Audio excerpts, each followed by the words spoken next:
Meu marido dizia que ela era apenas a secretária dele, mas quando percebi, Cristina já estava morando na minha casa e eu sendo jogada na rua com meus 3 filhos. Se você já passou por uma traição ou conhece alguém que perdeu tudo por confiar demais, deixa um like neste vídeo, se inscreve no canal e comenta aqui embaixo de qual cidade você está assistindo. Sua interação me ajuda muito a continuar compartilhando essas histórias de vida.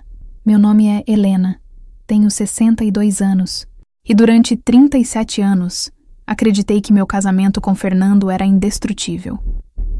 A gente se conheceu quando eu tinha apenas 22 anos, numa festa de São João na casa de uma amiga em comum. Ele usava uma camisa xadrez azul, que realçava os olhos claros. E quando sorriu para mim pela primeira vez, senti meu estômago dar um nó.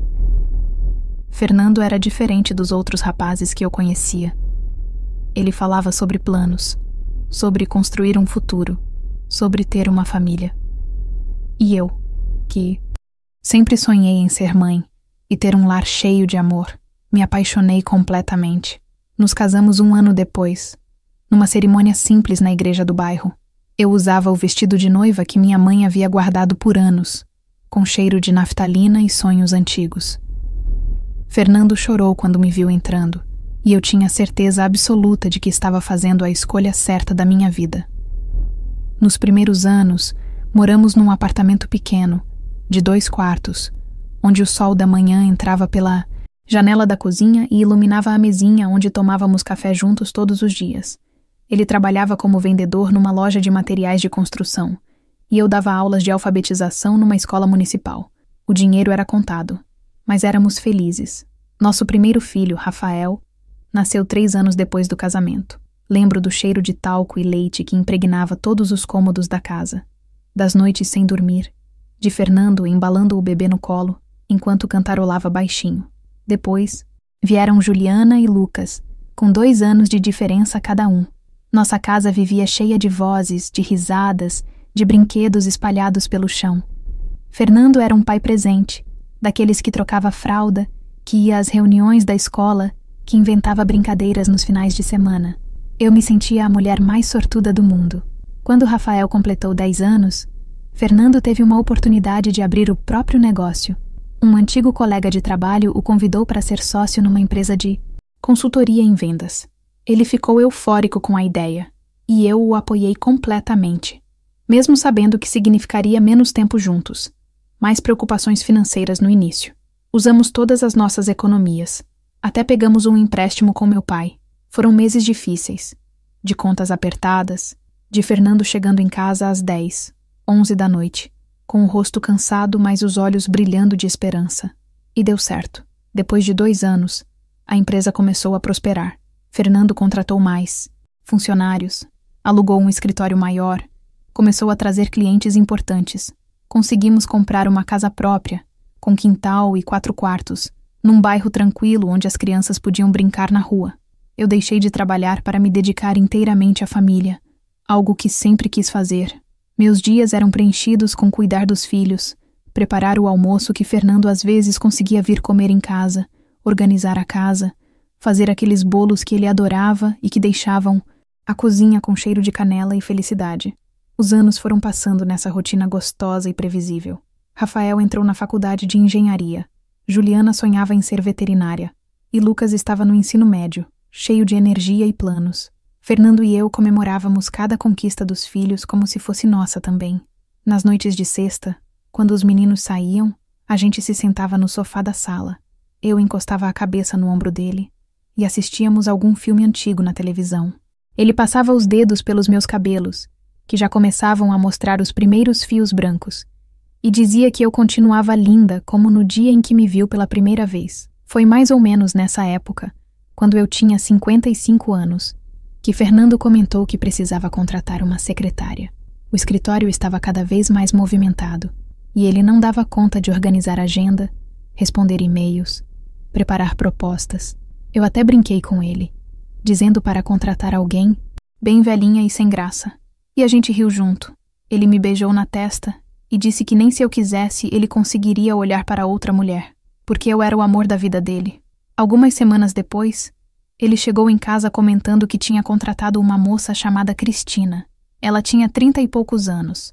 Era eficiente, organizada, sabia mexer bem com o computador e já tinha experiência.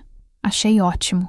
Pensei que finalmente Fernando poderia trabalhar menos, chegar mais cedo em casa, ter mais tempo para a gente. E realmente, nas primeiras semanas, ele parecia mais tranquilo. Comentava sobre como Cristina estava organizando o escritório, como ela tinha criado um sistema novo de arquivos, como os clientes elogiavam o atendimento dela. Eu não dei importância. Por que daria? Depois de 30 e tantos anos de casamento, eu confiava em Fernando completamente. Ele nunca me deu motivo para duvidar. Nunca foi do tipo que ficava paquerando outras mulheres. Sempre foi dedicado à família. Quando algumas amigas comentavam sobre maridos que tinham casos, que saíam escondido, eu até ficava com pena delas e agradecia por ter um homem íntegro ao meu lado. Cristina passou a aparecer nas conversas do Fernando com mais frequência. Ele contava que ela tinha sugerido uma nova estratégia de marketing, que ela tinha conseguido fechar um contrato difícil com um cliente complicado, que ela ficava até tarde ajudando com um projeto importante. Eu ouvia enquanto lavava a louça ou dobrava as roupas. Comentava algo como que bom que você encontrou alguém tão competente e continuava com minhas tarefas. Um dia, Rafael perguntou quem era essa tal de Cristina que o pai tanto falava. Estava todo mundo junto no almoço de domingo, aquela reunião de família que a gente sempre fazia. Fernando explicou que era a secretária dele, e Rafael fez uma piada boba, algo como: "Cuidado, pai, secretária é perigoso." Todo mundo riu, inclusive eu. Fernando balançou a cabeça e disse que o filho assistia novela demais, que na vida real as coisas não eram assim. Juliana concordou, dizendo que essa história de secretária sedutora era coisa do passado, que hoje em dia as mulheres eram profissionais sérias. Concordei com ela, orgulhosa da consciência da minha filha. Mas comecei a perceber pequenas mudanças no Fernando. Nada muito óbvio. Nada que levantasse bandeira vermelha imediatamente. Ele começou a se cuidar mais, a usar perfumes diferentes, a comprar camisas mais modernas. Quando comentei, ele disse que era importante passar uma boa imagem para os clientes, que a empresa estava crescendo e ele precisava acompanhar. Fazia sentido. Ele também passou a ir mais vezes à academia, coisa que tinha abandonado há anos. Voltou dizendo que o médico tinha recomendado por causa do colesterol, que ele precisava se cuidar mais. Eu até incentivei, feliz por vê-lo preocupado com a saúde. O celular dele começou a tocar mais, especialmente à noite e nos finais de semana. Ele sempre dizia que era coisa do trabalho, que Cristina estava mandando alguma informação sobre um cliente, que tinha alguma urgência. Uma vez, estava na nossa cama lendo um livro, quando o celular dele vibrou na mesinha de cabeceira. A tela acendeu e vi o nome Cristina com um coração do lado. Achei estranho, mas quando perguntei, ele deu risada e disse que ela tinha colocado aquilo sozinha, que era um costume dela colocar emojis nos contatos de todo mundo, que ela era dessas pessoas bem animadas. Comprei a explicação, mesmo sentindo um leve incômodo no peito. Fernando começou a chegar mais tarde em casa. Dizia que tinha jantares com clientes, reuniões que se estendiam, propostas urgentes para terminar. Eu esperava por ele com o jantar pronto. Mesmo que fosse meia-noite, quando ele chegava, vinha com cheiro de perfume feminino misturado com o dele. Perfume doce, floral, jovem. Questionei uma vez, e ele explicou que tinha dado carona para Cristina, que o carro dela estava na oficina. Não questionei mais, mas aquele cheiro ficou grudado na minha memória, me incomodando como uma farpa invisível. As viagens de trabalho se tornaram mais frequentes. Fernando sempre viajava de vez em quando, para visitar clientes em outras cidades, participar de feiras e eventos. Mas agora eram 2, às vezes 3 viagens por mês. E Cristina sempre ia junto, porque era ela quem organizava tudo, quem tinha os contatos, quem conhecia os clientes. Fazia sentido, era lógico, era profissional. Mas toda vez que ele fazia a mala e dizia que ia viajar com a equipe, eu sentia um aperto no peito que não conseguia explicar. Uma noite, Fernando chegou em casa depois da meia-noite e me encontrou acordada na sala. Perguntei se estava tudo bem, se tinha acontecido alguma coisa. Ele se sentou ao meu lado no sofá, Pegou minha mão e, pela primeira vez em meses, olhou nos meus olhos daquele jeito profundo que eu conhecia. Disse que me amava, que eu era a base de tudo, que sem mim ele não teria conseguido construir nada. Senti as lágrimas queimarem nos meus olhos. Encostei a cabeça no ombro dele e respirei fundo, sentindo o cheiro do perfume dele misturado com aquele outro perfume floral, que já estava se tornando familiar demais. Eu não sabia ainda, mas aquela seria uma das últimas vezes que Fernando me tocaria com carinho. Aquelas palavras doces eram, na verdade, o começo do fim. E Cristina, a secretária eficiente e organizada sobre quem ele tanto falava, já estava infiltrada na nossa vida de um jeito que eu só ia descobrir quando fosse tarde demais para fazer qualquer coisa. Foi num sábado de manhã, 3 meses depois da contratação de Cristina, que eu a conheci pessoalmente. Fernando tinha esquecido uns documentos importantes em casa e precisava buscá-los para uma reunião. Eu estava na cozinha preparando um bolo de fubá quando ouvi a campainha tocar. Abri a porta ainda com as mãos sujas de farinha e me deparei com uma mulher que tirou meu fôlego, não pela beleza exagerada, mas pela juventude que irradiava dela como se fosse luz. Cristina tinha cabelos castanhos lisos, que caíam perfeitamente sobre os ombros, pele bronzeada e sem rugas, olhos castanhos claros que brilhavam com uma confiança que eu tinha esquecido que existia. Usava uma blusa branca justa e uma calça jeans que marcava um corpo que claramente frequentava a academia. Quando sorriu, mostrando dentes branquíssimos, senti algo se contrair no meu estômago. Ela disse: "Oi, a senhora deve ser a Helena. O Fernando fala muito da senhora." A voz era doce, jovem, amigável, mas o jeito como ela disse a senhora, remarcando minha idade, minha posição de esposa antiga, me incomodou profundamente. Mandei ela entrar, limpei as mãos no avental e ofereci café. Ela aceitou. Se sentou à mesa da cozinha com uma naturalidade que me irritou. Enquanto eu servia o café, ela olhava ao redor, observando cada detalhe da minha cozinha, das minhas panelas penduradas, dos potinhos de tempero, das fotos dos meus filhos na geladeira. Comentou que a casa era aconchegante, que dava para sentir o amor naquele ambiente.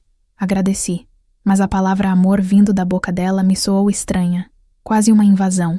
Fernando desceu correndo as escadas, pegou os documentos que estavam sobre o aparador da sala e pareceu genuinamente surpreso ao ver Cristina sentada na minha cozinha. Ele ficou sem graça, explicou que tinha pedido para ela esperar no carro, que não precisava incomodar. Ela deu risada, aquela risada leve e despreocupada de quem tem 30 e poucos anos e nenhuma preocupação real na vida, e disse que a Helena tinha insistido, que estava tudo bem. Não era verdade. Eu só tinha sido educada. Mas não corrigi. Fiquei observando os dois juntos ali na minha cozinha. A forma como Fernando ficou tenso, como evitou olhar diretamente para ela, como mexia nas chaves do carro, sem parar. E Cristina, tão relaxada, tão à vontade, tomando café na minha casa como se fosse amiga antiga da família. Quando terminaram o café e foram embora, fiquei parada na janela da sala vendo o carro se afastar.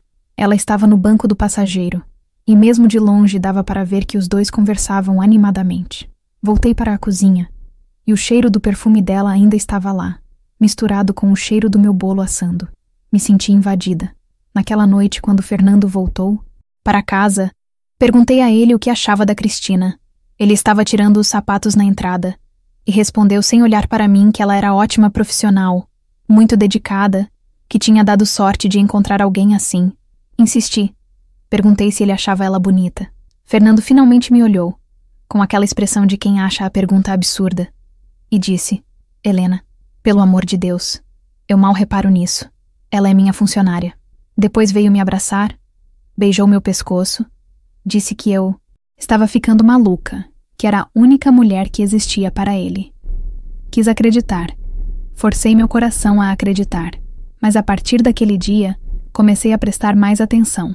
Reparava quando Fernando mencionava o nome dela, como os olhos dele mudavam, como a voz ficava diferente, mais animada. Comecei a observar as roupas que ele escolhia para ir trabalhar, sempre as mais novas, as mais bonitas. O cuidado extra com o cabelo, com a barba, com o perfume. Ele dizia que era pela empresa, pelos clientes, pela imagem profissional. Mas eu conhecia meu marido há mais de 30 anos e sabia quando ele estava se arrumando para impressionar alguém. As ligações aumentaram, o celular dele vibrando durante o jantar, durante o café da manhã, tarde da noite quando já estávamos deitados. Sempre Cristina, sempre alguma coisa urgente do trabalho que não podia esperar. Uma vez, pegamos para assistir um filme juntos, coisa que não fazíamos há meses. 10 minutos de filme e o celular tocou. Ele atendeu, levantou do sofá, foi para o escritório. Fiquei sozinha na sala, ouvindo a voz abafada dele conversando por meia hora, enquanto o filme continuava sem que ninguém assistisse. Quando voltou, o filme tinha acabado e eu tinha ido dormir. Fernando começou a fazer hora extra com frequência absurda. Dizia que tinha muito trabalho, que a empresa estava crescendo demais, que precisava dar conta. Eu perguntava se Cristina também ficava até tarde, e ele respondia que sim, que ela era muito dedicada, que ficava ajudando ele a organizar tudo. Passava pela minha cabeça a imagem dos dois sozinhos naquele escritório, tarde da noite, e meu estômago revirava. Mas eu afastava esses pensamentos. Me chamava de louca, de ciumenta, de insegura. Juliana foi a primeira a verbalizar o que eu não tinha coragem de admitir. Estávamos almoçando juntas num sábado. Só nós duas, enquanto Fernando tinha ido resolver algo no escritório de novo. Ela mexia na salada sem muito apetite e de repente perguntou: "Mãe, o pai está agindo estranho ultimamente, não está?" Senti o coração disparar. Perguntei o que ela queria dizer. Ela suspirou, colocou o garfo na mesa e disse que o pai estava diferente, mais distante, sempre ocupado, sempre com o celular na mão, sempre falando daquela Cristina. Tentei defender Fernando. Disse que ele estava só focado no trabalho, que a empresa estava crescendo, que era normal. Mas Juliana me olhou com aqueles olhos que herdou do pai, cheios de preocupação genuína, e disse: "Mãe, a senhora precisa ficar atenta. Essas coisas começam assim, devagarzinho, até que quando a gente percebe já virou uma bola de neve." Senti as lágrimas queimarem, mas segurei. Disse para ela não se preocupar, que estava tudo bem, que o pai me amava. Ela pegou na minha mão e apertou, mas vi no rosto dela que não acreditava nas minhas próprias palavras. Na semana seguinte, Fernando anunciou que ia viajar por 5 dias para São Paulo, para uma feira importante do setor. Cristina ia junto, claro, porque era ela quem tinha organizado tudo, quem conhecia os contatos. Ajudei ele a fazer a mala, dobrei as camisas dele com cuidado, coloquei os remédios de pressão que ele tomava todos os dias. Ele me agradeceu distraído, olhos grudados no celular, dedos digitando rápido. Perguntei se precisava de mais alguma coisa, e ele disse que não, que estava tudo certo, que Cristina tinha organizado tudo direitinho. Na manhã que ele viajou, me deu um beijo rápido na bochecha e disse que me ligava todo dia. Fiquei na porta vendo o carro se afastar. Voltei para dentro da casa que de repente parecia grande demais e vazia demais. Os dias que ele ficou fora foram estranhos. Ele ligava uma vez por dia, conversas rápidas de 5 minutos, sempre com pressa, sempre com barulho de fundo. Dizia que estava tudo correndo bem, que a feira estava ótima, que tinha conseguido bons contatos. Eu perguntava sobre a hotel, sobre a comida, tentando puxar assunto, tentando segurar ele na linha por mais tempo. Mas ele sempre tinha que desligar, sempre tinha algo para fazer. Uma noite, liguei para ele tarde, quase 11 horas. Tocou várias vezes antes dele atender. Quando atendeu, a voz estava estranha, meio rouca, e ouvi uma risada feminina ao fundo. Perguntei o que era aquilo, e ele disse que estava jantando com a equipe e uns clientes no restaurante do hotel, que o ambiente estava barulhento. Desligamos logo depois e fiquei deitada na cama olhando para o teto, sentindo a casa silenciosa me sufocar, me perguntando quem tinha rido daquele jeito ao fundo, mesmo já sabendo a resposta. Quando Fernando voltou da viagem, estava diferente, mais distante, mais frio. Me cumprimentou com um abraço mecânico, sem aquele carinho de antes. Mostrou fotos da feira no celular, dele ao lado de Cristina nos estandes, os dois sorrindo para a câmera. Ela sempre impecável com aqueles ternos justos, ele com o braço, casualmente apoiado nas costas dela numa das fotos. Comentei sobre aquilo, tentando soar casual, e ele disse que era só uma foto, que tinha outras pessoas tirando foto ali também. Mas naquele momento, vendo a intimidade dos dois naquela imagem, Algo dentro de mim começou a rachar. As semanas seguintes foram um borrão de desconfiança e negação. Eu vasculhava o celular dele quando ia ao banheiro, mas estava sempre bloqueado com senha nova. Olhava os extratos do cartão de crédito, escondida, e via restaurantes caros, hotéis, compras que eu não reconhecia. Quando perguntava, ele dizia que era tudo da empresa, encontros com clientes, despesas que seriam reembolsadas. Reparava na roupa dele quando chegava em casa, procurando por manchas de batom, cheiro diferente, qualquer evidência. Me tornei uma detetive na minha própria casa e odiava a mulher em que estava me transformando. Rafael veio me visitar um domingo e encontrou Fernando no escritório dele em casa, trancado numa ligação. Fazia mais de 1 hora que ele estava lá dentro. Rafael me olhou na cozinha e perguntou o que estava acontecendo. Desabei. Contei tudo. As viagens, as ligações, o jeito como ele mudou, a presença constante daquela mulher na nossa vida. Meu filho me abraçou enquanto eu chorava e disse que ia conversar com o pai, que aquilo não podia continuar assim. Pedi para ele não fazer nada ainda, que eu não tinha certeza de nada, que podia estar enganada. Mas no fundo, eu já sabia. Fernando começou a dormir no escritório algumas noites. Dizia que tinha trabalho acumulado, que não queria me acordar voltando tarde. Eu ficava sozinha na cama de casal, que de repente parecia enorme, sentindo o vazio do lado que sempre foi dele. Olhava para o criado mudo onde ele costumava deixar o relógio e os óculos, agora vazio, e me sentia desaparecendo junto com ele. Uma tarde, resolvi aparecer no escritório dele de surpresa. Levei marmita com a comida que ele adorava, macarronada com molho que eu fazia desde sempre. Quando cheguei, a recepcionista me reconheceu e disse que o Sr. Fernando estava em reunião. Esperei na salinha, segurando a marmita que ia esfriando nas minhas mãos. Depois de 20 minutos, a porta da sala dele se abriu e saiu Cristina, ajeitando a blusa, com o rosto corado. Ela me viu e pareceu genuinamente surpresa. Jogou o cabelo para trás e disse: "Oi, Helena. O Fernando não comentou que a senhora viria." Fernando apareceu atrás dela, e a expressão no rosto dele quando me viu foi de contrariedade, não de felicidade. Entramos na sala dele e fechei a porta. O ambiente estava com um calor estranho, as janelas fechadas, a mesa meio desarrumada. Perguntei se estava tudo bem, se interrompia alguma coisa importante. Ele disse que não, que era só uma reunião de rotina.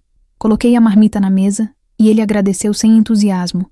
Disse que ia comer mais tarde, que agora estava sem tempo. Fiquei ali parada, sem saber o que fazer, sentindo que estava sobrando no escritório do meu próprio marido. Saí de lá com as pernas bambas e os olhos ardendo. E na recepção, ouvi a risada de Cristina vindo da copa. Aquela risada jovem e despreocupada que estava se tornando a trilha sonora do meu pesadelo. Naquela noite, esperei Fernando chegar em casa. Já passava da meia-noite quando ele entrou. Estava na sala, no escuro, e acendi a luz quando ouvi a chave na porta. Ele levou um susto ao me ver ali. Sentamos no sofá e disse que precisávamos conversar. Perguntei diretamente se ele estava tendo um caso com Cristina. Fernando ficou vermelho. Se levantou do sofá, disse que eu estava louca, que era um absurdo aquela acusação. Gritou que trabalhava feito um condenado para dar uma vida boa para mim e para os filhos, e que em vez de apoio só recebia desconfiança. Comecei a chorar, e entre soluços perguntei por que ele estava tão distante, por que não me tocava mais, por que não me olhava mais do jeito que olhava antes.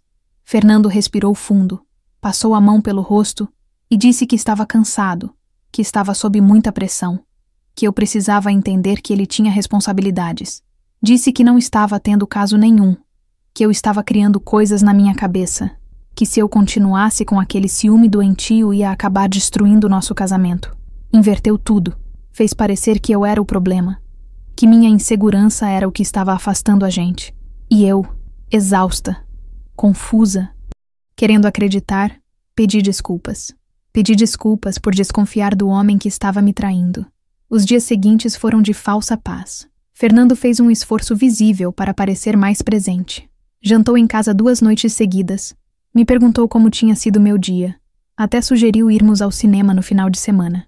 Eu me agarrei àqueles gestos, como náufraga se agarra em madeira flutuando. Pensei que talvez tivesse exagerado mesmo, que minha cabeça tinha criado uma novela onde só existia trabalho e cansaço. Mas a sensação de alívio durou pouco, porque na sexta-feira ele anunciou que precisava viajar de novo, dessa vez para o Rio de Janeiro, por uma semana inteira. Não perguntei se Cristina ia junto. Não precisava. A resposta estava na forma como ele evitou meu olhar quando falou da viagem, no jeito como arrumou a mala com mais cuidado que o normal, escolhendo as melhores camisas, as cuecas novas que eu nem sabia que ele tinha comprado. Na manhã da viagem, ele estava nervoso, animado até, com um brilho nos olhos que eu não via há meses quando olhava para mim. Beijou minha testa rápido e saiu carregando a mala, deixando para trás um rastro daquele perfume masculino que eu conhecia tão bem misturado com uma ansiedade que preenchia toda a casa. Fiquei sozinha naquela semana, e o silêncio da casa virou um personagem vivo que me seguia de cômodo em cômodo. Limpava, cozinhava, assistia televisão, mas tudo parecia sem sentido. Fernando ligava uma vez por dia, conversas curtas e vazias onde ele contava sobre reuniões, e eu fingia acreditar. Numa dessas ligações, ouvi uma voz feminina ao fundo chamando Fernando. Vamos, está na hora. Ele desligou rápido, com uma desculpa qualquer, e eu fiquei segurando o telefone mudo, sentindo meu mundo desmoronar mais um pouco. Lucas percebeu que algo estava errado. Ele ainda morava conosco, estava no último ano do ensino médio, e começou a chegar mais cedo da escola só para fazer companhia para mim.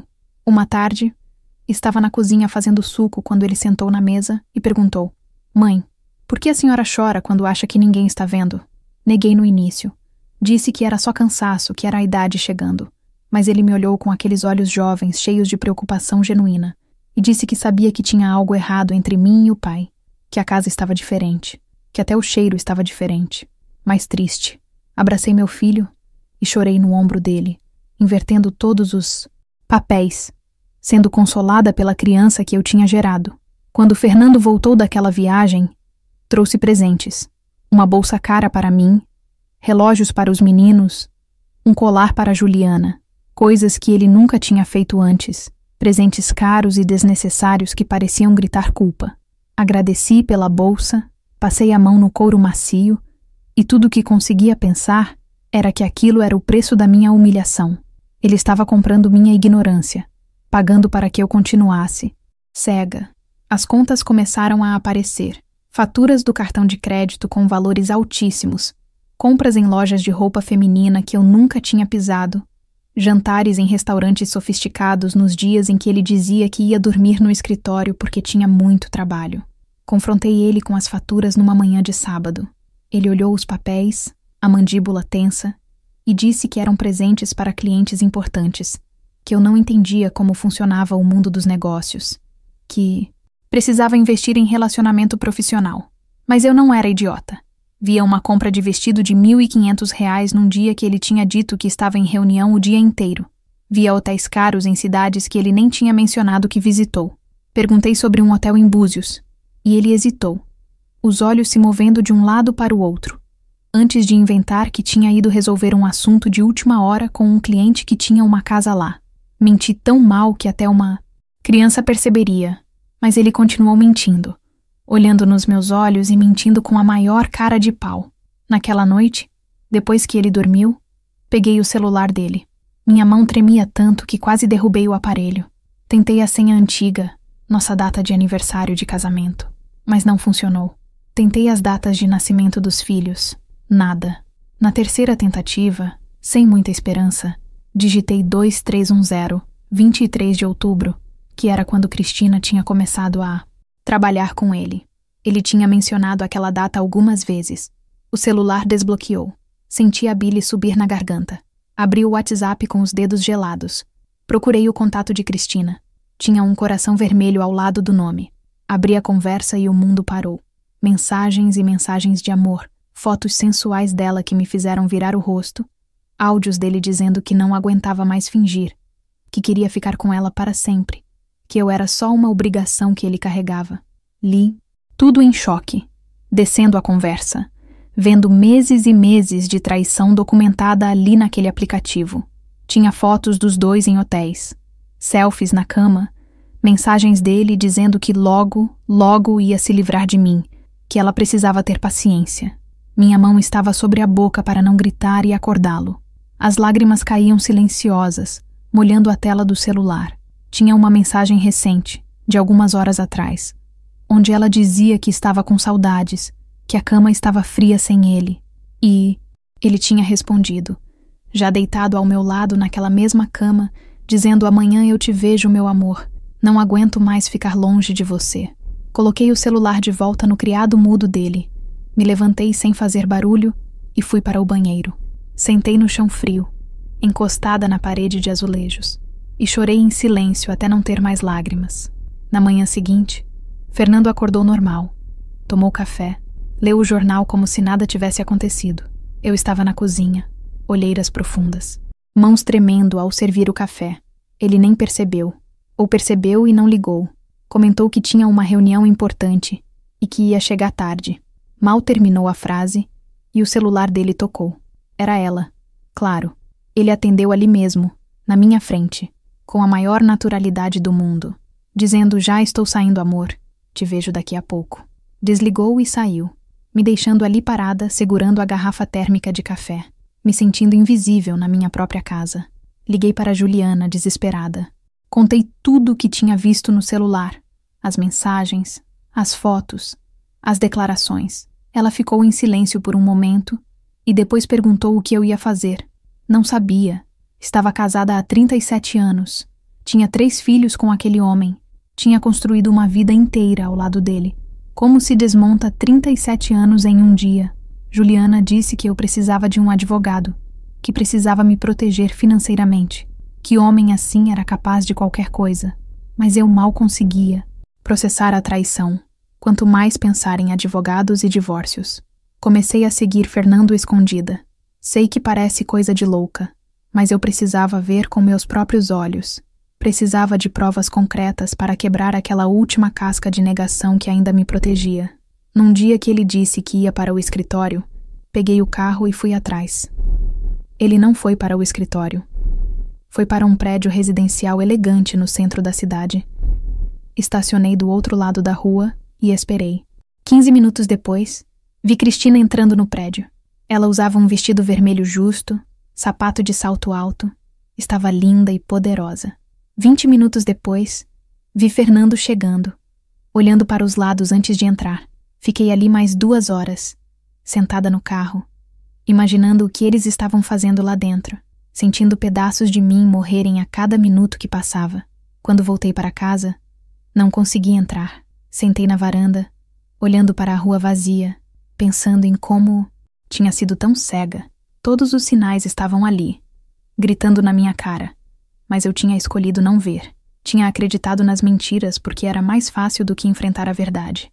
Uma vizinha passou e perguntou se estava tudo bem, e eu sorri e disse que sim, que estava só pegando um ar. Sorri enquanto morria por dentro, mantendo as aparências até o fim, como uma boa esposa faz. Fernando chegou em casa naquela noite com cheiro de perfume floral e uma história sobre reunião que se estendeu. Eu não disse nada. Preparei o jantar, coloquei na mesa e a gente comeu em silêncio. Ele nem percebeu que algo tinha mudado, que a mulher sentada ali na frente dele já não acreditava em mais nada do que ele dizia. Depois do jantar, ele foi para o escritório trancar numa ligação e eu fiquei na cozinha lavando a louça, observando a espuma do detergente cobrir os pratos, desejando poder limpar minha vida com a mesma facilidade. Lucas entrou na cozinha e me abraçou por trás. Ficamos assim, sem falar nada. Só o barulho da água correndo na pia. Ele disse: "Mãe, a senhora merece ser feliz. A senhora sabe disso, né?" Não consegui responder. Secar os pratos virou a tarefa mais difícil da minha vida, porque significava que o dia tinha acabado. E eu teria que subir para o quarto, deitar naquela cama ao lado de um homem que não me pertencia mais. As semanas seguintes foram as piores da minha vida. Eu vivia numa encenação, fingindo que tudo estava bem enquanto morria, por dentro. Fernando nem disfarçava mais. Chegava tarde, saía cedo, vivia grudado no celular, sorrindo para a tela como nunca sorriu para mim. Começou a dormir no escritório quase toda semana, dizendo que tinha muito trabalho. Não brigava mais, não discutia mais. Simplesmente aceitava tudo com uma resignação que me assustava. Uma noite, Rafael apareceu em casa sem avisar. Encontrou Fernando saindo apressado, todo arrumado, cheiroso. Perguntou onde o pai ia tão tarde. E Fernando inventou uma desculpa sobre um cliente importante. Rafael deixou ele sair e veio me procurar na cozinha. Disse que tinha contratado um detetive particular, que tinha fotos, documentos, provas de tudo. Ofereceu-me mostrar, mas recusei. Não precisava ver mais nada. Já sabia de tudo. Rafael insistiu que eu precisava reagir, que não podia aceitar aquilo calada, que Fernando estava destruindo a gente e a família que a gente tinha construído. Mas eu estava paralisada. Tinha medo de tomar qualquer atitude, medo de oficializar o fim, medo de ficar sozinha depois de uma vida inteira de casamento. Então continuei fingindo, continuei aceitando, continuei morrendo um pouquinho a cada dia, até que um dia a vida resolveu por mim. Fernando chegou em casa numa manhã de segunda-feira. Sentou na mesa da cozinha onde eu tomava café sozinha e disse: Helena, a gente precisa conversar sério. O tom da voz dele era diferente, decidido, e eu soube imediatamente que meu pesadelo estava apenas começando. Ele não me olhou nos olhos quando começou a falar. Ficou mexendo na xícara de café vazia, girando ela na mesa, como se as palavras fossem difíceis demais para sair. Disse que nosso casamento tinha acabado há muito tempo, que a gente só estava junto por costume, por comodidade, que ele não me amava mais do jeito que um marido deveria amar a esposa. Cada palavra era uma facada, mas eu fiquei ali sentada, imóvel, ouvindo ele destruir 37 anos em questão de minutos. Perguntei sobre Cristina, e pela primeira vez em meses ele foi honesto. Disse que estava apaixonado por ela, que tinha encontrado nela algo que não tinha mais comigo, que ela o fazia sentir vivo novamente. Falava daquela mulher com um brilho nos olhos que costumava ser só meu, e aquilo doía mais do que qualquer tapa na cara. Disse que queria se separar, que queria seguir em frente, que estava na hora de parar de fingir. Senti o mundo girar. Apoiei as mãos na mesa para não cair da cadeira. Perguntei onde eu ia morar, o que ia acontecer com a casa, com a nossa vida. Fernando respirou fundo e soltou a bomba que eu nunca, nem nos meus piores pesadelos, imaginei que ouviria. Disse que a casa precisava ser vendida para dividir os bens, mas que enquanto isso não acontecesse, Cristina ia se mudar para cá, porque o apartamento dela era pequeno demais e estava com problemas de infiltração. Não acreditei no que estava ouvindo. Repeti as palavras dele, tentando processar.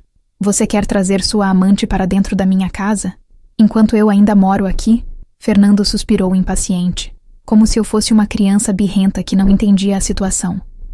Disse que não era bem assim, que era temporário, que a casa tinha quartos de sobra, que eu podia ficar no nosso quarto, e ela ficaria no quarto de hóspedes, até resolverem a papelada da separação. Falava como se fosse a coisa mais normal do mundo, como se não fosse uma humilhação absurda. Levantei da cadeira tremendo de raiva e de choque. Gritei que ele estava louco, que aquilo era a coisa mais desrespeitosa que alguém poderia fazer, que eu não ia aceitar ser expulsa da minha própria casa. Fernando se levantou também, a voz ficando mais alta, dizendo que a casa era dos dois, que eu não tinha como me opor legalmente, que ele tinha tanto direito quanto eu de decidir quem morava ali. Disse que se eu não aceitasse, ele ia pedir na justiça minha saída imediata da casa, e que eu poderia perder até a parte que me cabia na divisão se criasse problemas. Não sabia se aquilo era verdade ou blefe, mas o medo me paralisou. Comecei a chorar, implorando para ele não fazer aquilo comigo, lembrando de tudo que a gente tinha construído junto, dos filhos, dos anos de dedicação. Fernando desviou o olhar, a mandíbula tensa, e disse que lamentava, mas que a decisão estava tomada. Cristina ia se mudar naquele mesmo fim de semana. Saiu da cozinha, me deixando ali destruída, e ouvi o carro dele saindo da garagem pouco depois. Liguei para os 3 filhos desesperada. Rafael chegou primeiro. Encontrou eu ainda na cozinha, sentada no chão encostada no armário, chorando compulsivamente. Ele me levantou com cuidado, me sentou na cadeira, me deu água. Juliana e Lucas chegaram logo depois. Contei tudo, e vi a fúria crescendo no rosto dos meus filhos. Rafael disse que ia falar com o pai, que aquilo não ia acontecer. Juliana já estava no telefone com um advogado, conhecido dela. Lucas apenas me abraçava, sem conseguir falar, os olhos vermelhos de lágrimas contidas. Rafael foi até o escritório de Fernando e os dois tiveram uma discussão violenta. Meu filho voltou com os olhos inchados, me dizendo que o pai estava irredutível, que realmente ia trazer aquela mulher para nossa casa, que tinha falado que os filhos precisavam aceitar que ele tinha direito de ser feliz. Juliana conseguiu marcar uma consulta emergencial com o advogado para o dia seguinte. Mas o advogado confirmou o que eu temia. Fernando tinha direito legal de morar na casa e de levar quem quisesse enquanto estivéssemos casados oficialmente, e que o processo de separação poderia levar meses. Na sexta-feira, Cristina chegou. Ela tocou a campainha da minha casa como se fosse uma visita comum. Abri a porta e ela estava ali, com aquele sorriso que eu tinha aprendido a odiar, carregando uma mala grande. Disse: "Oi, Helena. Desculpa o transtorno. Vai ser rapidinho até." O Fernando resolver as coisas. Falava com uma falsa simpatia que me dava ânsia. Fernando apareceu atrás dela, pegou a mala e subiu para o quarto de hóspedes. Eu fiquei parada na entrada, vendo aquela mulher entrar na minha casa, tirar os sapatos como se morasse ali, comentar sobre como a sala era bonita. Naquela primeira noite, não consegui comer nada. Fiquei trancada no meu quarto ouvindo as risadas dos dois na sala, o barulho da televisão, os sussurros. Era uma tortura psicológica que nenhum ser humano deveria passar. Por volta das 11 da noite, ouvi os passos deles subindo a escada. Ela passou pelo meu quarto indo para o quarto de hóspedes, e segundos depois, ouvi a porta do meu quarto se abrir. Fernando entrou, pegou um travesseiro e um cobertor extra do armário. Olhei para ele incrédula e perguntei o que estava fazendo. Ele disse sem me olhar que ia dormir no quarto com Cristina, que não fazia sentido ela dormir sozinha. Saiu levando minhas coisas e fechou a porta. Passei a noite ouvindo os sons vindos do quarto ao lado. Risos, sussurros, a cama rangendo. Coloquei o travesseiro sobre a cabeça tentando abafar, mas era impossível. Eles estavam transando no quarto ao lado do meu, na casa que eu tinha ajudado a comprar, debaixo do teto que eu tinha cuidado por décadas. Chorei até o dia amanhecer, e quando a claridade começou a entrar pela janela, eu era outra pessoa. Alguma coisa dentro de mim tinha quebrado definitivamente. Na manhã seguinte, desci para a cozinha e encontrei Cristina fazendo café. Ela usava uma camisola curta, estava descalça, os cabelos bagunçados de forma sensual. Mexia nas minhas panelas, usava minhas xícaras, como se fosse a dona da casa. Quando me viu, disse bom dia com aquela voz doce e falsa e ofereceu café. Recusei, peguei uma bolacha e subi de volta para o quarto. Não ia conseguir dividir aquele espaço com ela. Os dias seguintes foram um inferno que nem consigo descrever direito. Cristina tomou conta da casa. Ela cozinhava para Fernando, os dois jantavam juntos na sala rindo e conversando, enquanto eu ficava trancada no quarto. Ela reorganizou os armários da cozinha, trocou as toalhas do banheiro por outras que ela trouxe, colocou velas perfumadas na sala que mudaram o cheiro da minha casa.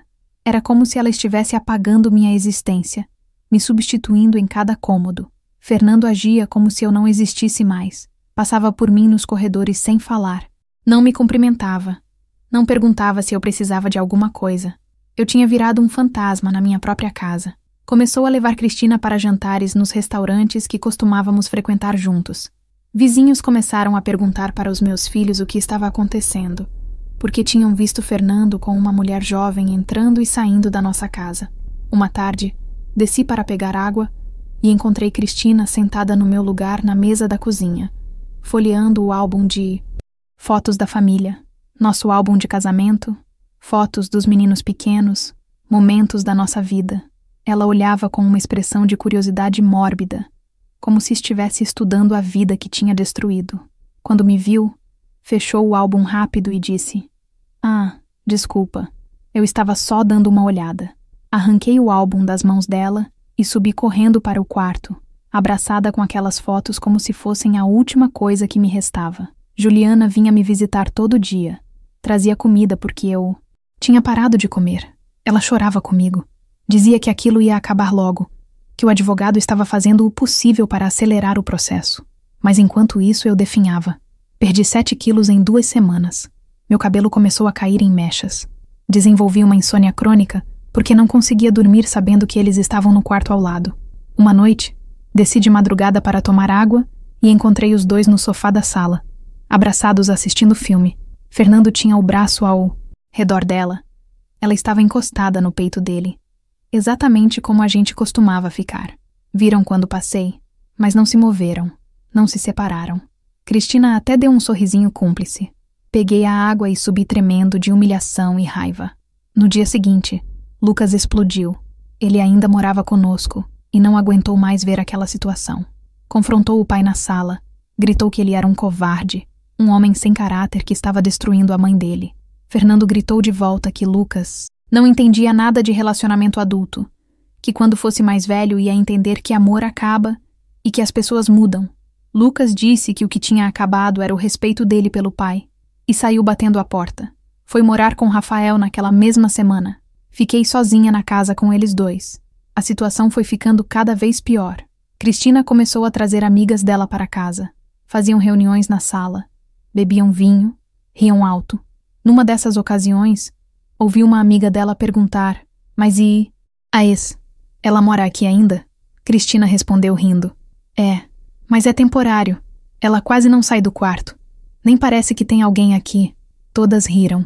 Fiquei atrás da porta do meu quarto ouvindo aquilo, sentindo cada palavra como veneno. Fernando parou de pagar as contas da casa. Disse que agora cada um pagava suas próprias despesas. Eu não tinha renda própria. Tinha abandonado minha carreira décadas atrás para cuidar da família. O pouco dinheiro que tinha guardado começou a acabar. Juliana e Rafael me ajudavam, mas a situação financeira ficou desesperadora. 2 semanas depois, numa manhã de terça-feira, Fernando entrou no meu quarto sem bater. Eu estava deitada, sem forças nem para levantar. Ele ficou parado na porta e disse: "Helena, você precisa sair dessa casa. Já consegui um apartamento para você. Pequeno, mas serve. Você se muda na sexta-feira."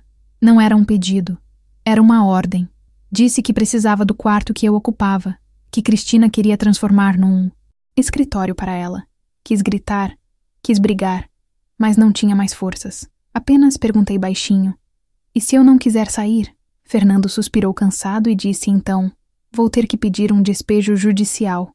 E aí você não vai ter direito a nada da divisão dos bens." Estava me chantageando, usando meu medo e minha fragilidade contra mim. Comecei a chorar, e ele saiu do quarto sem dizer mais nada. Liguei para Juliana em pânico. Ela veio correndo com Rafael. Conversamos com o advogado que disse que tecnicamente Fernando poderia sim pedir minha saída da casa durante o processo de separação se comprovasse que a convivência estava insustentável e que, dado o estado emocional que eu estava, seria fácil para ele argumentar isso.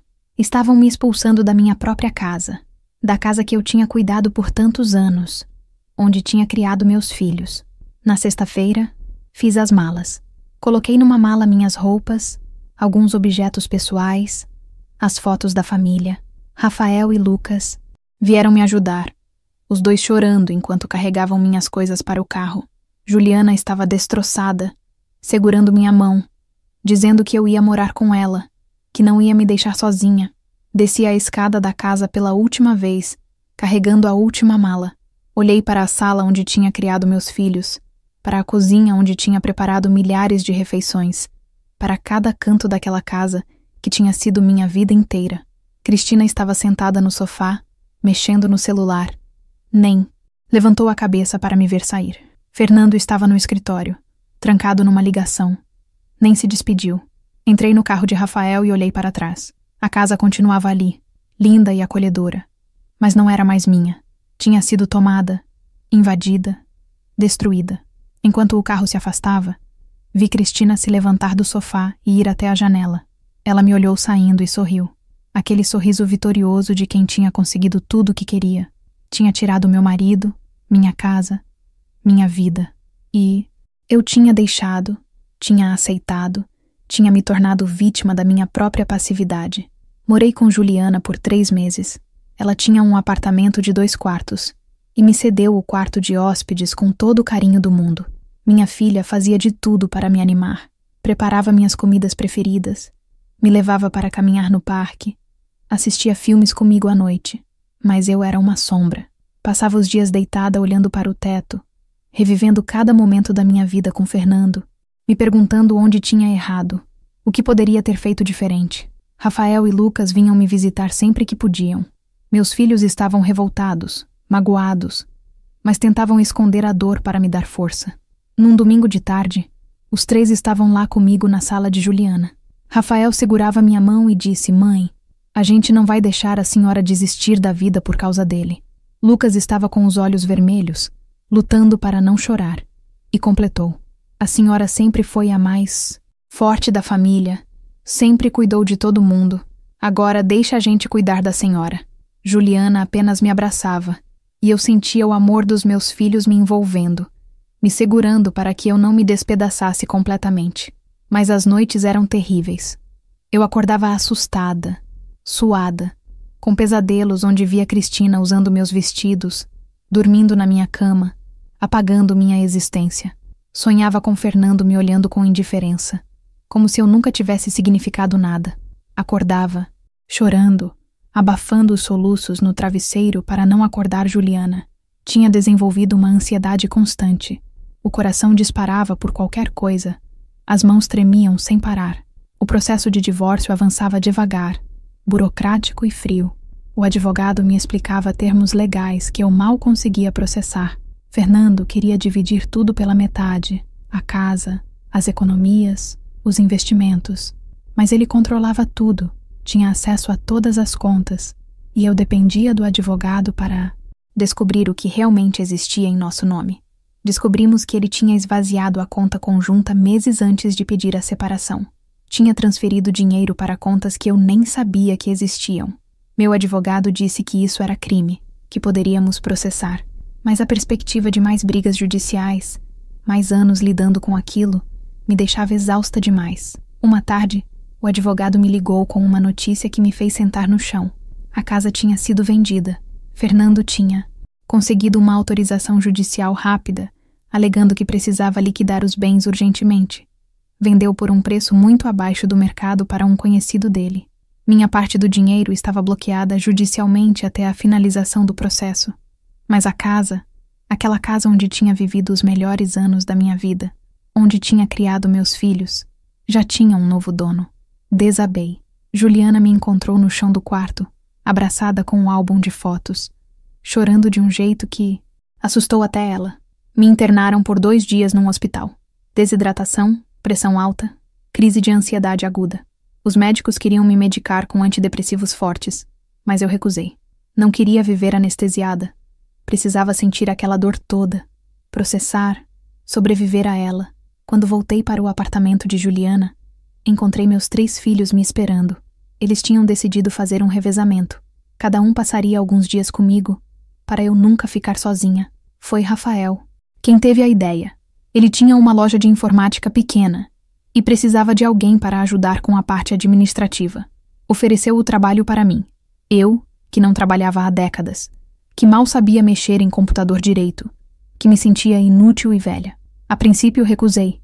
Disse que não serviria para nada, que só ia atrapalhar. Mas meu filho insistiu. Disse que precisava da minha ajuda, que confiava em mim. Era mentira, eu sabia. Ele estava inventando uma função para me dar. Propósito. Mas aceitei assim mesmo, porque não suportava mais ficar o dia inteiro afundada em pensamentos destrutivos. Comecei devagar, indo algumas horas por dia. No início era difícil demais. Clientes jovens falando termos técnicos que eu não entendia. Computadores que travavam e eu não sabia resolver. Rafael tendo que parar o que estava fazendo para me ensinar coisas básicas. Me sentia um estorvo. Uma velha incompetente tentando se encaixar num mundo que não era mais o dela.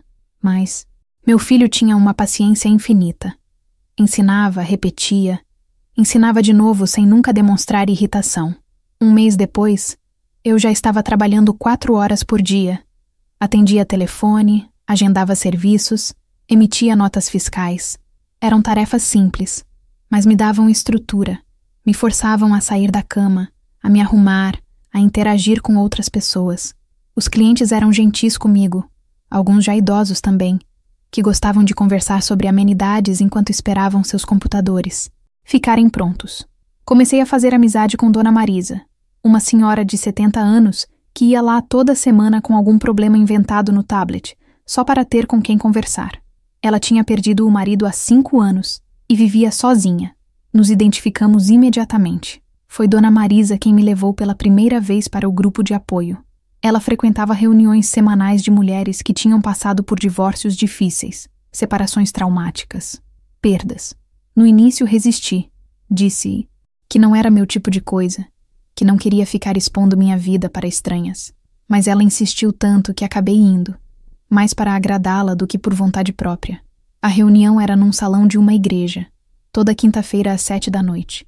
Tinha umas 15 mulheres, de idades variadas, sentadas em círculo. Uma coordenadora, uma psicóloga voluntária, mediava as conversas. Quando chegou minha vez de falar, no primeiro dia, apenas disse meu nome e que estava ali porque meu casamento de 37 anos tinha acabado. Minha voz tremeu tanto que mal consegui terminar a frase. As mulheres me olhavam com empatia, algumas com lágrimas nos olhos, outras acenando com a cabeça como se entendessem perfeitamente. Nas semanas seguintes, fui me abrindo. Contei sobre Fernando, sobre Cristina, sobre como tinha sido expulsa da minha própria casa. Chorei muito naquele círculo, mas também ouvi histórias de outras mulheres que tinham passado por coisas parecidas, algumas até piores. Tinha a Márcia, que tinha sido abandonada pelo marido depois de 28 anos, quando ela descobriu que tinha câncer. Tinha a Solange, cujo ex-marido tinha levado os filhos pequenos, embora e desaparecido por 2 anos. Tinha a Beatriz, que tinha perdido tudo num divórcio manipulado, onde o marido advogado tinha usado todas as brechas legais para deixá-la sem nada. Ouvir aquelas histórias não diminuía minha dor, mas me fazia perceber que eu não estava sozinha, que aquilo que tinha acontecido comigo não era resultado de alguma falha minha, mas sim de escolhas de um homem que decidiu colocar seus desejos acima de qualquer respeito ou consideração. A psicóloga sempre terminava as reuniões dizendo: "A dor de vocês é real e válida, mas não pode ser a única coisa que define quem vocês são." Aquelas palavras foram se infiltrando na minha mente aos poucos, abrindo pequenas rachaduras na armadura de autopiedade que eu tinha construído. 6 meses depois da separação, o divórcio finalmente saiu. Recebi minha parte do dinheiro da casa. Bem menos do que deveria, porque Fernando tinha conseguido esconder parte dos bens, mas o suficiente para recomeçar. Aluguei um apartamento pequeno, de 1 quarto só, num bairro simples, mas tranquilo. Tinha uma varandinha minúscula onde cabia uma cadeira e um vasinho de plantas. Era modesto, apertado comparado com a casa que eu tinha antes, mas era meu. Pela primeira vez em meses, tive um espaço que era só meu. Juliana me ajudou a mobiliar. Fomos em lojas de usados. Achamos uma mesa de jantar pequena, um sofá confortável meio gasto, mas limpo, uma cama de casal simples. Coloquei nas paredes as fotos dos meus filhos, dos netos que Juliana tinha me dado há pouco tempo. Organizei a cozinha com as panelas que Juliana tinha comprado para mim, porque todas as minhas tinham ficado na casa. No primeiro dia dormindo ali, sozinha naquele apartamento silencioso, chorei novamente. Mas dessa vez não. Era só dor. Era também um alívio estranho, uma sensação de que talvez, só talvez, eu conseguisse sobreviver àquilo. Rafael me efetivou na loja. Agora eu trabalhava 6 horas por dia e tinha um salário fixo. Não era muito, mas somado com o dinheiro que tinha guardado da venda da casa, dava para viver com dignidade. Comecei a fazer cursos online de informática básica à noite, depois de voltar do trabalho. Queria ser realmente útil. Queria dominar aquele mundo tecnológico que parecia tão distante. Aprendi a usar planilhas, a responder e-mails profissionais, a fazer apresentações simples. Cada pequena conquista era uma vitória contra a voz na minha cabeça que dizia que eu era velha demais, inútil demais, que tinha desperdiçado minha vida. 1 ano depois da separação, encontrei Fernando por acaso no supermercado. Eu estava no corredor dos produtos de limpeza, quando virei a esquina e quase esbarrei nele. Meu coração disparou imediatamente. As mãos começaram a tremer. Ele estava sozinho, empurrando um carrinho com poucas coisas. Parecia mais velho, com mais cabelos brancos, com olheiras profundas. Ficamos parados nos olhando por alguns segundos que pareceram eternos. Ele foi quem quebrou o silêncio. Disse: "Oi, Helena. Como você está?" A voz soou cansada, sem aquela arrogância que tinha no final do nosso casamento. Respondi que estava bem, trabalhando, vivendo minha vida. Ele acenou com a cabeça, desviou o olhar e comentou que os meninos não falavam, mas com ele, que tinha tentado contato, mas eles não respondiam. Senti uma pontada de satisfação mesquinha ao ouvir aquilo, mas também uma tristeza estranha. Aquele homem tinha sido meu companheiro por quase 4 décadas, pai dos meus filhos. Ver ele ali, diminuído, solitário, me deu uma sensação confusa de vitória e perda ao mesmo tempo. Perguntei por Cristina, mais por curiosidade mórbida do que por real interesse. Fernando suspirou pesado e disse que não tinha dado certo, que ela tinha ido embora há 4 meses. Falava com amargura na voz, e por um segundo percebi que ele queria que eu sentisse pena, que talvez até quisesse uma abertura para reconquistar algo que não existia mais. Mas eu não sentia nada por ele além de um cansaço profundo. Disse que precisava ir, que tinha coisas para fazer. Ele tentou falar mais alguma coisa, mas eu já estava indo embora, empurrando meu carrinho pelo corredor sem olhar para trás. Quando cheguei em casa, sentei na varanda com uma xícara de chá e fiquei olhando para a rua. Aquele encontro tinha sido perturbador, mas também revelador.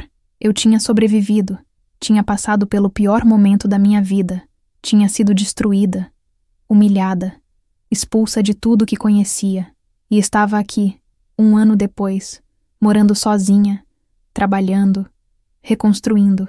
Não era a vida que eu tinha planejado. Não era o final feliz dos contos de fada, mas era real, era meu. E tinha uma dignidade nisso que nenhum casamento mantido por conveniência poderia ter dado.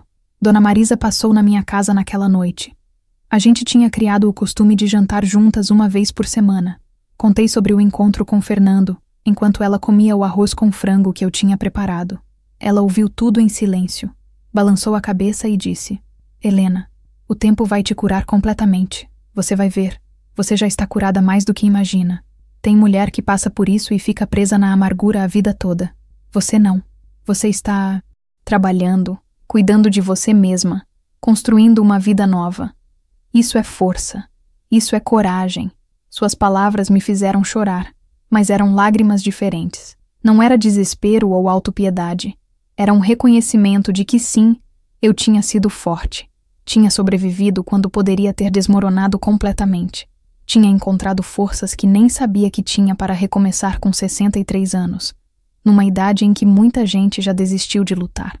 2 anos depois da separação, a vida encontrou uma rotina nova.